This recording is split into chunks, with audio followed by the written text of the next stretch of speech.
Hello, welcome to তপস্যা। তো আজকে আমাদের কার্বন নিয়ে ডিটেলসে কার্বন সম্পর্কে ডিটেলসে বলার কথা ছিল। তো প্রথমত আমরা কার্বনকে সি দিয়ে রিপ্রেজেন্ট করি, সি সিম্বল দিয়ে রিপ্রেজেন্ট করি, যার নিচে একটা সংখ্যা লেখা থাকে 6 এবং উপরে একটা সংখ্যা লেখা থাকে সাধারণত 12। এই 12টা এখন লিখছি না, পরে আমরা এক্সপ্লেন করবো। এই নিচে লেখা সংখ্যাটিকে আমরা বাংলাতে বলে থাকি পরমাণু ক্রমাঙ্ক এবং ইংলিশে বলি অ্যাটমিক নাম্বার। তো এই পরমাণু ক্রমাঙ্ক রিপ্রেজেন্ট করে কার্বনের নিউক্লিয়াসের মধ্যে, এটা যদি কার্বন পরমাণু হয়, এই কার্বনের নিউক্লিয়াসের মধ্যে কত সংখ্যক প্রোটন আছে, মানে 6 আছে, মানে এখানে 6 পিস প্রোটন আছে। আর আমরা জন ডাল্টনের পরমাণু বা তত্ত্ব অনুযায়ী জানি যে atoms are always electrically neutral, মানে পরমাণু সর্বদা নিস্তড়িতই হবে। তো নিস্তড়িত হওয়ার জন্য ওর নিউক্লিয়াসের মধ্যে যতগুলো প্রোটন আছে, দ্যাট ইজ যতগুলো পজিটিভ কণা আছে নিউক্লিয়াসের বাইরে, ঠিক ততগুলোই নেগেটিভ কণা থাকতে হবে। তার মানে ওর 6টা প্রোটন আছে, মানে ওর নিউক্লিয়াসের বাইরে বিভিন্ন কক্ষপথে কেমন ভাবে অ্যারেঞ্জ আছে আমরা পরে দেখছি, বিভিন্ন কক্ষপথে মোট 6টা ইলেকট্রন আছে। এই 6টা ইলেকট্রন কিভাবে অ্যারেঞ্জ হয় এবার দেখার পালা।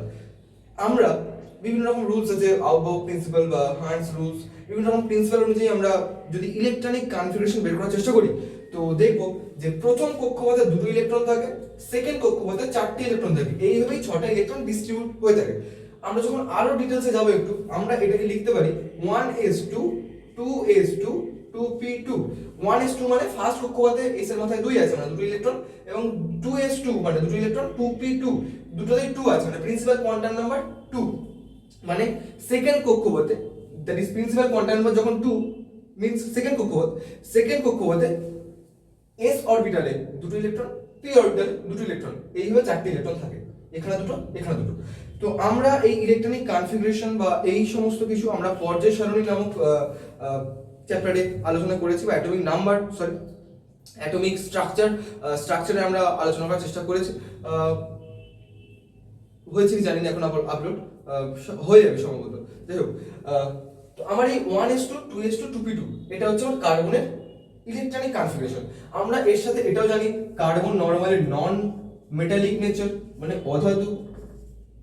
আচ্ছা, এইটুকু তো বুঝলাম। কার্বনের সবথেকে উল্লেখযোগ্য ধর্মের মধ্যে একটা আমরা অনেক সময় শুনেছি টেট্রাভ্যালেন্সি, যেটি চতুর্যোজ্যতা। এই চতুর্যোজ্যতা মানে কি? চতুর্যোজ্যতা মানে কার্বন সাধারণত 4টে কোভ্যালেন্ট বন্ড করে, 4টে কোভ্যালেন্ট বন্ড করে। তো ক্লাস 10 লেভেল পর্যন্ত এইটুকুই ঠিক আছে, মানে টেট্রাভ্যালেন্সি মিন্স 4টে কোভ্যালেন্ট বন্ড। কিভাবে হয় স্ট্রাকচার আমরা পরে দেখাচ্ছি, এই পর্যন্ত ঠিক আছে।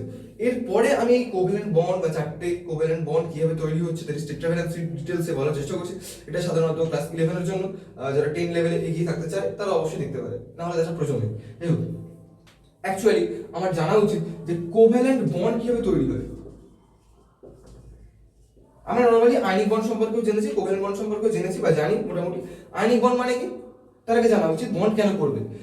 ভাই, প্রত্যেকটা মৌল চায় তার স্টেবিলিটি অ্যাকিউর করতে। স্টেবিলিটি অ্যাকিউর কিভাবে হবে? যেমন গ্রুপ 18 এর প্রত্যেকটা মৌলের শেষ কক্ষপথে যতগুলো ম্যাক্সিমাম ইলেকট্রন ধরা সম্ভব, যতগুলো ম্যাক্সিমাম ইলেকট্রন থাকা সম্ভব ততগুলো আছে। মানে হিলিয়ামের যেমন 2টো ইলেকট্রন লাস্ট কক্ষপথে, মানে ওর ফার্স্ট কক্ষপথটাই লাস্ট কক্ষপথ, হিলিয়ামের 2টো ইলেকট্রন থাকা সম্ভব, 2টো ইলেকট্রন আছে, দ্যাট ইজ ডুপ্লেট কমপ্লিট আছে। এরপর তোমার neon, argon, krypton, xenon, radon, অবজেকশন, এরা প্রত্যেকেই লাস্ট অরবিটে 8টা করে ইলেকট্রন আছে, এবং 8টা করে ইলেকট্রন আছে মানে শেষ কক্ষপথে কোনো ফাঁকা স্থান নেই। দ্যাটস ওয়াই এরা স্টেবল, এরা ইন্ডিপেন্ডেন্ট বা ইন্ডিপেন্ডেন্টলি পরিবেশে এক্সিস্ট করে, ইন্ডিপেন্ডেন্ট গ্যাস হিসেবে পরিবেশে ঘুরতে পারে। যাই হোক, তো প্রত্যেকেই চায় ওদের মতো হতে, মানে আমরা যেমন প্রত্যেকেই চাই আম্বানির মতো হতে, যে প্রচুর টাকা পয়সা এটা ওটা হবে, স্বাধীনতা থাকবে, বহুত পাওয়ার থাকবে। তো আমরাও যেমন আম্বানির মতো হতে চাই।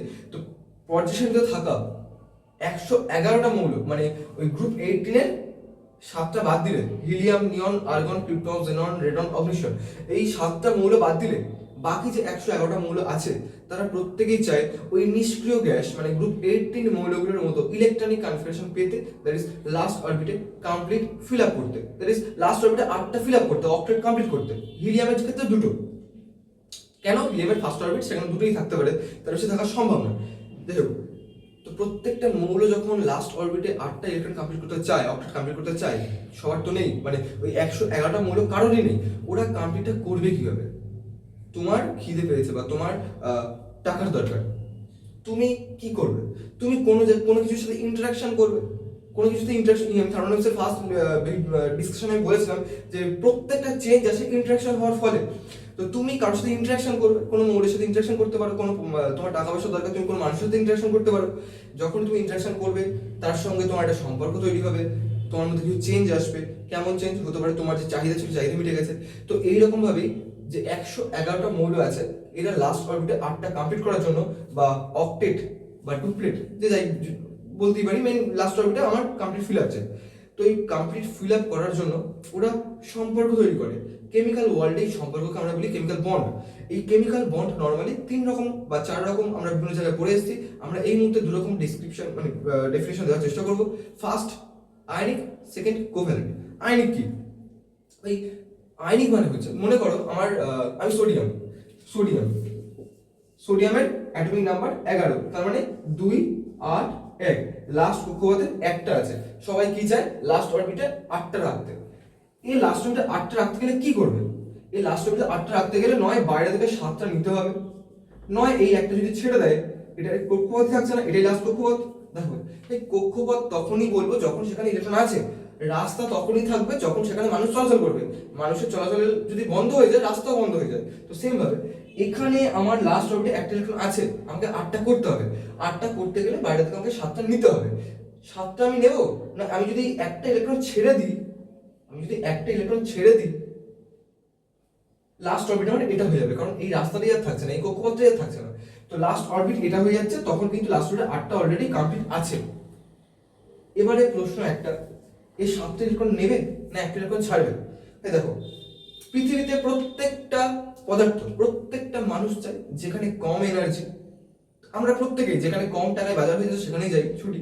তো সেম ভাবে পৃথিবীতে প্রত্যেকটা মানুষ, প্রত্যেকটা পদার্থ চায় যেখানে কম এনার্জি সেখানেই যাওয়ার, এনার্জেটিক্যালি ফেভারেবল হয় সেটা। কেউ বেশি এনার্জি দিয়ে, বেশি টাকা দিয়ে, বেশি কিছু মানে যেটা চাহিদা সেটাই। তোমার ধরে নাও তোমার 1 কেজি আলু চাই, তুমি যেখানে 32 টাকা কেজি সেখানে যাবে, না যেখানে 40 টাকা সেখানে যাবে? অবশ্যই 32 টাকা কেজি সেখানে যাবে। তো এটা তোমার মানে একার ধর্ম না, এটা মানুষের প্রকৃতি থাকা, নেচারে থাকা প্রত্যেকটা পদার্থের ধর্ম। যেখানে কম এনার্জি সেখানেই যাবে। এবার মনে করো 7টা ইলেকট্রন নিতে গেলে বেশি এনার্জি লাগছে, না একটা ইলেকট্রন বের করতে গেলে বেশি এনার্জি লাগছে? আমার তার আগে একটা স্টেটমেন্ট জানা উচিত যে কোনো পরমাণুর কক্ষপথে ইলেকট্রন ঢুকুক বা ইলেকট্রন বের হোক, প্রত্যেকটা ক্ষেত্রে পরিবেশ থেকে তাকে এনার্জি দিতে হবে। কোনো পরমাণুর কক্ষপথে, শেষ কক্ষপথে নর্মালি ঢোকে, কোনো পরমাণুর কক্ষপথে আমি যদি ইলেকট্রন অ্যাড করি, প্লাস ইলেকট্রন করি, বা এখান থেকে ইলেকট্রন বের করি, মাইনাস ইলেকট্রন করি, প্রত্যেকটা ক্ষেত্রে আমাকে পরিবেশ থেকে এনার্জি দিতে হবে, কারণ আমরা পর্যালোচনাতে আয়নেশন এনার্জি বা ইলেকট্রোনেগেটিভিটি, এই মানে মেইনলি আয়নেশন এনার্জি, এগুলো আমরা দেখে এসেছি, আয়নেশন এনার্জি, ইলেকট্রন অ্যাফিনিটি দেখে এসেছি। তো একটা ইলেকট্রন নিতে যে পরিমাণ এনার্জি লাগছে, একটা ইলেকট্রন বের করতেও সিমিলার এনার্জি লাগছে। যাই হোক, এবার মনে করো তোমার এখানে 7টা বালির বস্তা আছে, এখানে একটা বালির বস্তা আছে। তোমাকে বলা হয়েছে আমার একসাথে 8টা দেখা চাই, আমি একসাথে 8টা বালির বস্তা দেখবো। তুমি কি করবে? তুমি 7টা বই এখান থেকে এখানে নিয়ে যাবে, না তুমি একটা বই এখান থেকে নিয়ে আসবে? অবশ্যই প্রকৃতির নিয়মে তুমি এখান থেকে একটাই বালির বস্তা এখানে নিয়ে আসবে। একটা বালির বস্তা নিয়ে আসতে তোমার যে পরিমাণ এনার্জি বা এফোর্ট দিতে হচ্ছে, 7টা বালির বস্তা এখান থেকে নিয়ে যেতে 7 গুণ এনার্জি বা এফোর্ট দিতে হচ্ছে তোমাকে। অবশ্যই আমরা 7 গুণ দেবো না, আমরা দেবো 1 গুণ। তো আমি একটা ইলেকট্রন মানে যেখানে কম এনার্জি লাগছে সেখানেই আমরা যাব। তো সেম ভাবে আমরা 7টা ইলেকট্রন কখনোই নেব না, that is highly energetically unfavourable. প্রচুর পরিমাণ এনার্জি লাগবে, ওর প্রশ্নই ওঠে না, এত এনার্জি লাগবে ওর প্রশ্নই ওঠে না নেওয়াগুলো। তো সেকেন্ড উপায় কি আছে? একটা ইলেকট্রন ছাড়া। তো এই একটা ইলেকট্রন যখন ছাড়বে, যখন সোডিয়াম একটা ইলেকট্রন ছাড়ছে, এর ট্রান্সফর্ম হবে Na প্লাস এ। কেন Na প্লাস? ভাই নিউক্লিয়াসের মধ্যে প্রোটন সংখ্যা তো কোনো চেঞ্জ হয়নি। নিউক্লিয়াসের মধ্যে প্রোটন সংখ্যা যদি চেঞ্জ না হয়, তাহলে 11টা পজিটিভ আছে, 11টা প্রোটনের জন্য 11টা পজিটিভ আছে সোডিয়ামের মধ্যে মোট। আর মোট 11টা ইলেকট্রন ছিল, অক্টেট কমপ্লিট করার জন্য একটা ইলেকট্রন ছেড়েছে। একটা ইলেকট্রন ছেড়েছে মানে 10টি ইলেকট্রন আছে, 10টি ইলেকট্রন মানে 10টা নেগেটিভ। তো কাটাকাটি করে একটাই পজিটিভ পড়ে থাকে, সেই প্লাসটাই আমরা মাথায় দিই অ্যাকচুয়ালি। তো এখান থেকে কি বুঝলাম? ইলেকট্রন ছাড়লে মাথায় পজিটিভ চার্জ আসবে। সেম ভাবে আমরা অন্য উদাহরণ পরে দেখবো, এখন আমরা এইটা ফোকাসে নেই, মানে এটা আমাদের বিষয় না। যখন কেউ ইলেকট্রন নেবে, তখন অটোমেটিক্যালি ইলেকট্রন নেওয়ার জন্য ইলেকট্রনের পরিমাণ বাড়ার জন্য নেগেটিভিটি বাড়ার জন্য মাথায় নেগেটিভ চার্জ উঠবে। তো আমরা এখান থেকে বলতে পারি কোনো মৌল বা কোনো পরমাণু তার অক্টেট কমপ্লিট করার জন্য বা তার শেষ কক্ষপথে কমপ্লিট ফিল আপের জন্য যদি বাইরে থেকে ইলেকট্রন নেয়, তার মাথায় নেগেটিভ চার্জ বসবে, দ্যাট ইজ আয়নিক নেচার। যদি সেই ইলেকট্রন ছাড়ে বা ত্যাগ করে, যেমন সোডিয়াম ত্যাগ করেছে, তার মাথায় পজিটিভ চার্জ বসবে, দ্যাট ইজ আয়নিক নেচার। তো আমরা এখান থেকে কি বুঝলাম? আর আচ্ছা, আয়নিক নেচার মানে কি?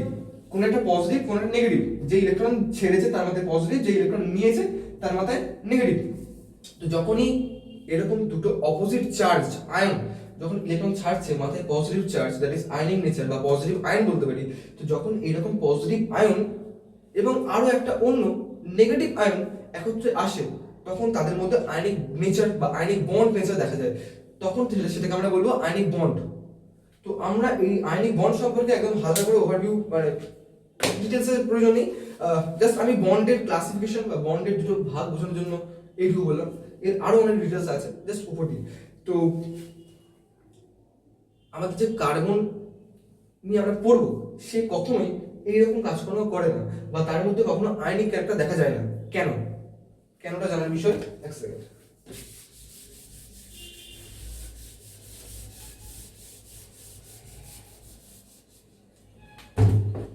দেখো, কার্বনের আমার দেখেছি লাস্ট কক্ষপথে 4টি ইলেকট্রন থাকে।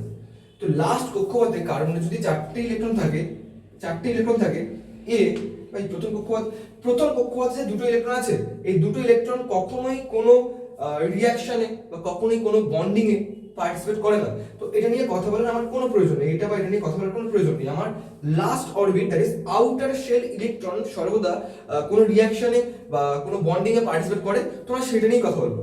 তো লাস্ট অরবিটে 4টি ইলেকট্রন আছে। এই 4টি ইলেকট্রন থেকে 8টা কিভাবে কমপ্লিট করবে? এই 4টে ইলেকট্রন মানে কার্বন 4টে আছে, ও অক্টেট কমপ্লিট করবে কিভাবে? নয় ও 4টে নেবে, নয় ও 4টে দেবে। আচ্ছা, ভালো করে বোঝো, 4টে ইলেকট্রন নেওয়া বা 4টে ইলেকট্রন দিতে গেলে প্রচুর পরিমাণে এনার্জি লাগবে। মাঝে মাঝে কি কোনো উপায় আছে? অবশ্যই আছে, কোভ্যালেন্ট বন্ড। কেমন হয় সেটা? মনে করো কোভ্যালেন্ট বন্ডের আমি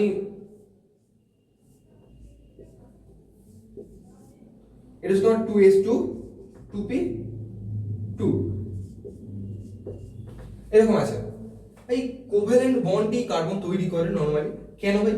কোভ্যালেন্ট বন্ড তৈরি করার জন্য আমার দুটো সিঙ্গলি অকুপাইড অরবিটাল লাগে। দেখো এখানে 2p2 মানে দুটো p অরবিটালে একটা করে ইলেকট্রন আছে। এই একটা করে ইলেকট্রন যখন থাকবে, তখনই বাইরে থেকে একটা হাইড্রোজেন আসতে পারে বা ফ্লুরিন আসতে পারে, যে কোনো এলিমেন্ট আসতে পারে, তারাও একটা করে ইলেকট্রন দেবে। মানে কার্বনের একটা ইলেকট্রন করে রয়েছে সিঙ্গলি অকুপাইড, এবং বাইরে থেকে আরো দুটো পরমাণু এসে ওখানে ইলেকট্রন দিয়ে শেয়ারিং অফ ইলেকট্রন করতে পারে।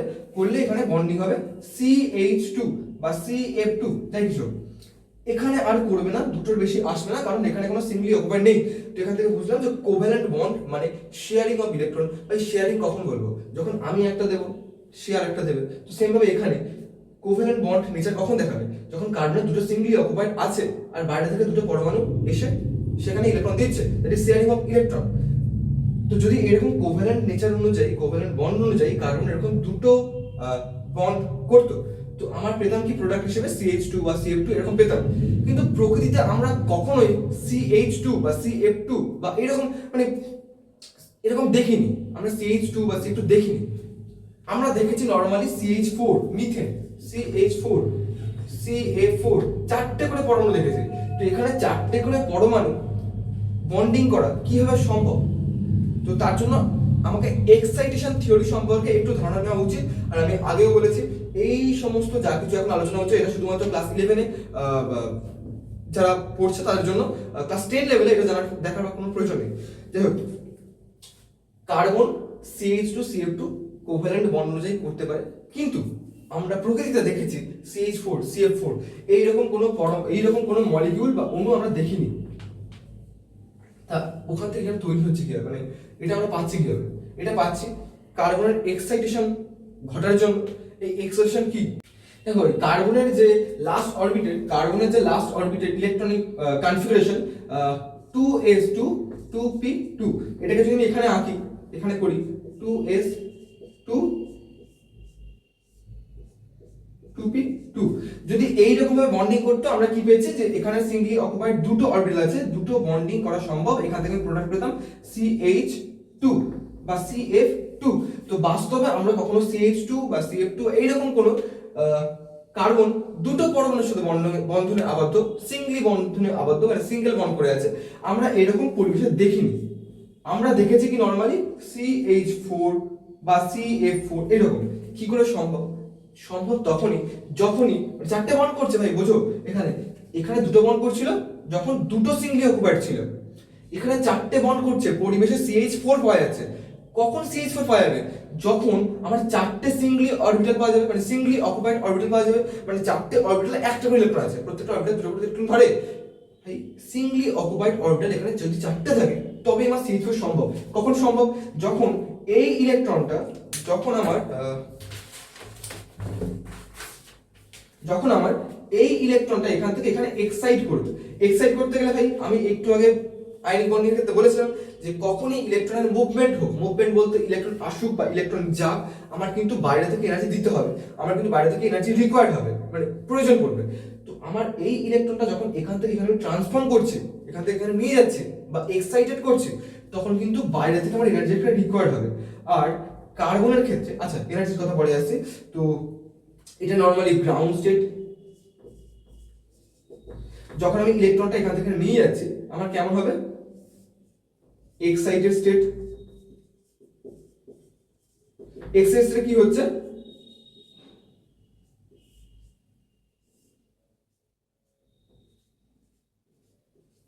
দেখো, যখন আমি এই ইলেকট্রনটা এখান থেকে এখানে ট্রান্সফর্ম করেছি বা এক্সাইটেড করেছি, তখন কিন্তু আমার চারটে সিঙ্গলি অকুপাইড অরবিটাল আমি পেয়েছি।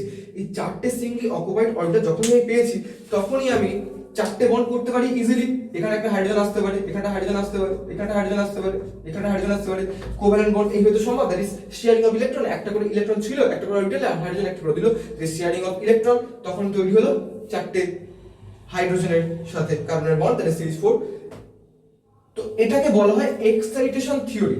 এক্সাইটেশন থিওরি মিন্স কার্বন তার ভ্যালেন্সি বা বন্ড করার ক্ষমতা, কোভ্যালেন্ট বন্ড করার ক্ষমতা বাড়িয়ে নেয় এক্সাইটেড করানোর ফলে, মানে তার মধ্যে এক্সাইটেশন ঘটিয়ে তার বন্ড ফরমেশনের অ্যাবিলিটি বাড়িয়ে নেয়। ভাই বন্ড ফরমেশনের অ্যাবিলিটি বাড়াবে কেন? ভাই ভালো করে বোঝো, পৃথিবীতে কেউই চায় না তার একটা বিয়ে হোক, যত বেশি বিয়ে তত বেশি আনন্দ। এই তথ্যটা আমি বলছি না, আমার স্যার আমাকে, আমি যখন পড়েছিলাম তখন এইভাবে বুঝেছিলাম, তাই মনে আছে, এটা বোঝার ক্ষেত্রে ইজি। দেখো, তো সেম ভাবে যখনই কোনো বন্ড ফরমেশন হয়, যখনই কোনো মানে এই একটা পরমাণু আছে, একটা পরমাণু আছে, এখন দুটো পরমাণু একেবারে সাথে বন্ড ফরমেশন করছে, এই বন্ড ফরমেশন হওয়ার ফলে there is release of energy. Bond formation হওয়ার পর এখান থেকে এনার্জি রিলিজ করে, আর যত বেশি এনার্জি রিলিজ করবে তত বেশি সে স্টেবল। আমি কারোর সাথে সম্পর্ক স্থাপন করেছি, আমার মধ্যে প্রচুর চঞ্চল, প্রচুর মানে উত্তেজনা রয়েছে, আমি যখন কারোর সাথে ভালোভাবে ভাই ম্যাচ হয়েছে বা বন্ডিং করেছি, তখন আমার মধ্যে অত উত্তেজনা থাকবে না, শান্তি থাকবে। শান্তি মানে কি? আমি সেই উত্তেজনা বা আমার মধ্যে এনজাইটি এটা ওটা অ্যাজ আ এনার্জি রিলিজ করেছি। তো সেম ভাবে কোনো পরমাণু, পৃথিবীতে যত এলিমেন্ট আছে, যত মৌল আছে, প্রত্যেকেই চায় যত খুশি তত বন্ড বানাতে। কিন্তু কার পক্ষে কি সম্ভব একের বেশি বা দুইয়ের বেশি বিয়ে করা সম্ভব কি? না, কিছু লিমিটেশন থাকে, কিছু কন্ডিশন থাকে। তো এখানেও সেম ভাবে এটাই কন্ডিশন যে ও দুটো করতে পারছিল আগে, ও দেখতে পাচ্ছে একটু উপায় আছে তার বন্ডিং অ্যাবিলিটি বাড়ানোর জন্য, তার কোভ্যালেন্সি বাড়ানোর জন্য। তো বন্ডিং অ্যাবিলিটি বাড়ানোর জন্য সে কি করেছে? উপায় হিসেবে কি আছে? এক্সাইটেশন। তো এক্সাইটেশন করে চারটে সিঙ্গলি অকুপাইড অরবিটাল পেয়েছে, এই চারটে সিঙ্গলি অকুপাইড অরবিটালের সাথে চারটে বন্ডিং করেছে, এরপরে আর এর কোনো উপায় নেই, এরপরে আর বন্ডিং বাড়ানোর কোনো উপায় নেই। তো ম্যাক্সিমাম যতগুলো বন্ড ফরমেশন সম্ভব ততগুলোই কার্বন করেছে। কেন? যত বেশি বন্ড তত বেশি এনার্জি রিলিজ, তত বেশি স্টেবিলিটি, এনার্জেটিক্যালি ফেভারেবল তত বেশি। তো এই কারণে আমরা CH2 দেখতে পাই না, কারণ এনার্জেটিক্যালি মানে আনফেভারেবল। দুটো বন্ড কেন বানাবো ভাই? আমি সূর্য মেরে হাত বন্ধ কেন করবো? আমি চারটে বন্ড করবো। আচ্ছা, চারটে বন্ড করতে গেলে আমি এতক্ষণ ধরে বারবার বলছি যে এনার্জেটিক্যালি আনস্টেবল বা energetically favourable unfavourable. Energetically favourable unfavourable মানে কি? দেখো, যখন এখান থেকে এখানে ইলেকট্রন নিয়ে যাচ্ছেন তখনও তো এনার্জি লাগছে। প্রশ্ন আসতেই পারে যে আমি দুটো ইলেকট্রন নিয়ে যখন বন্ডিং করছিলাম তখন CH2 হচ্ছিল, আমার বাইরে থেকে কোনো এনার্জি নিতে হচ্ছিল না, কিন্তু আমি যখন 4টে করতে যাচ্ছি তখন আমার বাইরে থেকে এনার্জি অলরেডি নিতে হয়েছে এক্সাইটেশন করানোর জন্য। এবার বলি, আমার যে এই ইলেকট্রনটাকে এক্সাইট করানোর জন্য যে পরিমাণ এনার্জি লেগেছে, এই অ্যামাউন্ট অফ এনার্জি পরিবেশে ইজিলি অ্যাভেলেবল, মানে এত এই গ্রাউন্ড স্টেট থেকে এক্সাইটেড স্টেটে যাওয়ার জন্য যে এনার্জির পরিমাণ লাগে, যে এনার্জিটা আমার লাগে, সেই এনার্জিটা পরিবেশে ইজিলি অ্যাভেলেবল।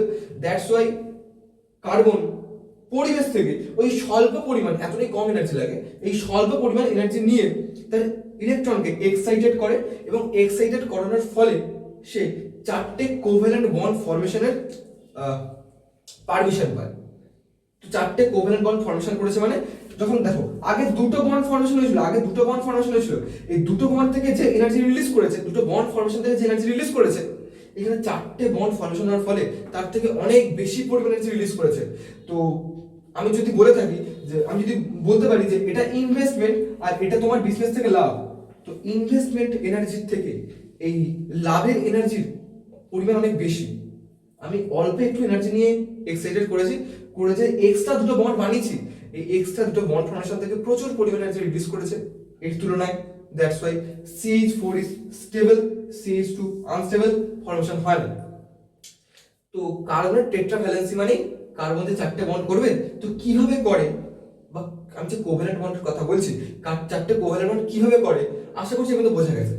তো এরপর আবারও বলছি, এটা এক্সাইটেশন থিওরি।